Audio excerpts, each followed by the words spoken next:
Galanog-lanog ang singgit sa suporta sa dulan 300 ka mga sakop sa Urban Poor Association Incorporated kun OPAY o guban pang mga grupo alang kag kanhi Mandawi City Mayor Jonas Cortez subay sa desisyon sa Commission on Elections sa pagkanselar siyang Certificate of Candidacy kon COC.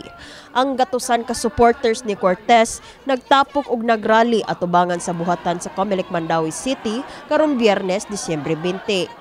Huwebes sa hapon may buto ang balita sa pagkanselar sa Comelec sa COC ni Cortez tungod sa gialigar nga material and false representation. Pangangkon sa grupo nga dili makatarunganon ang maong desisyon sa Comelec. Makig-away, makigbatok sa among mga kontra nga mga pulahan. Pero makig-away mi sa mayong pagig-away. Dili mi makig-away sa dugoong mga pangitabo ko dili. Makig-away mi sa katarungan. Ug among pagkit-on ang taga Comelec kinsa ug unsa ang pundok namo sa mga urban poor. Valentino. Mana amo lang hangyo. Siradaan na lang nato ang Comelec. Amo na lang pasiradaan ang Comelec tungod kaway kapuslanan. Nagkanayo ng hepe sa PS1 Mandawi City Police Office, Police Major Jovito Labra, nga wala ra nila pugni ang mga nagrally tungod ilahaning katungod. Anyway, ang rally peaceful raman sa nakasabot po sa ilang side.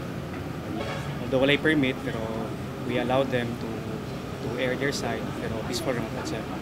Yes sir, naramang good ni police diri naka-tail sa area sa Comelec, and then you will check po to add additional police para to secure sa Comelec establishment diri sa complex. Ang Election Officer Force sa Comelec Mandawi, Attorney Ana Flor Guhilde, mipadayag nga nakasabot siya sa mensahe gikan sa mga nagrally apan miklaro nga ang tanang desisyon o petisyon batok kang Cortez magikan sa uluhang buhatan sa Comelec. I understand, pero I think it's also because wa pud sila kahibalo sa proseso.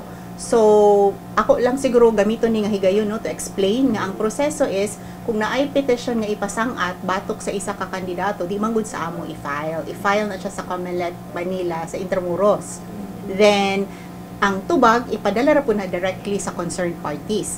Then kung patubago na ay summons, ang ilahang answer ipadala ra po na nila directly to Comelec Intramuros in Manila. So di ginamoagi sa amoa. Kini si Eliza May Piñaranda, alang sa My TV, Cebu.